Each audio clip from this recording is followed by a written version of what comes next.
जी माननीय अध्यक्ष जी, महामहिम राज्यपाल के अभिभाषण पे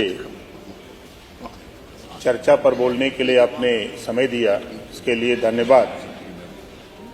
हम दो बातें सिर्फ कहेंगे।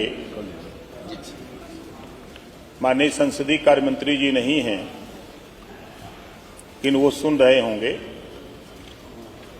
जब हम लोग क्षेत्रों में घूम रहे हैं तो एक बड़ी समस्या लेखपालों की तरफ से आ रही है, उसको दिखवाने के लिए हम निवेदन करेंगे।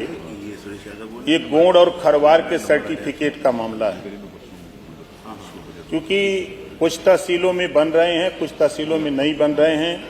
लाख कहने के बाद भी शासनादेश मुख्यमंत्री जी के यहाँ से जाता है, लेकिन निचले स्तर पर लेखपाल उसको मानने को तैयार नहीं है। इसको दिखवा लें। दूसरा मेरा एक निवेदन है, पिछली 2017, 18, 19 में एक जांच हुई थी 17 जिले का भर राजभर जाति को अनुसूचित जनजाति में शामिल करने के लिए माननीय मुख्यमंत्री जी के द्वारा जांच कराई गई थी। उनके निर्देश पर जांच रिपोर्ट भी आ गई, समीक्षा भी हो गई है और वो रिपोर्ट दिल्ली भिजवानी है। और उस रिपोर्ट को हम, संसदीय कार्य मंत्री जी नहीं हैं, आपके माध्यम से कहना चाहूँगा कि नौजवान जब मिलता है तो एक ही बात कहता है कि नेताजी जो सर्वे हुआ, जांच हुई, सरकार आपकी सब कुछ कर रही है, रिपोर्ट दिल्ली क्यों नहीं गई। मैं भी कहता हूं कि भाई हम लोग लगे हैं, हम लोग कोशिश कर रहे हैं और सरकार अपनी है, हम लोग उसको दिल्ली भिजवाएंगे। इसको भी दिखवा लें ताकि ये समाज से नौजवानों के प्रति बड़ा रोष है इस बात को लेकर के कि हम लोग तो चुन के आ जाते हैं, लेकिन जब उनकी बात करनी होती है तो हम लोग नहीं बोल पाते हैं। तो इस नाते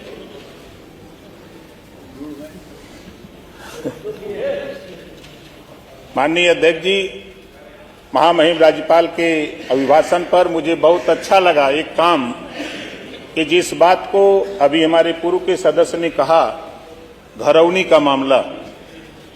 आबादी की जमीनों में 1 या 2 नंबर होते थे, 400-500 परिवार के लोग, हजारों परिवार के लोग रहते हैं, लेकिन विवाद वहीं से शुरू होता है और थाने और न्यायालय तक चला जाता था। लेकिन हम धन्यवाद देते हैं देश के प्रधानमंत्री जी को और उत्तर प्रदेश के मुख्यमंत्री योगी आदित्यनाथ जी को कि हम मिनिस्टर खुद जाकर के हम सब लोगों ने घरौनी वितरण किया।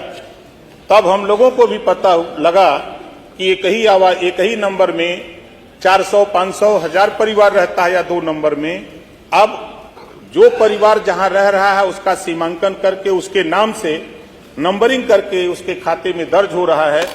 ये काम बहुत ही सराहनीय। इससे थाने पर भी गरीब नहीं जाएगा, ये न्यायालय में भी मुकदमे नहीं जाएंगे और गरीब को न्याय मिलेगा। इसी बात को कहते हुए हम राज्यपाल महोदय के अभिभाषण के चर्चा का समर्थन करते हुए अपनी वाणी को विराम देता हूं।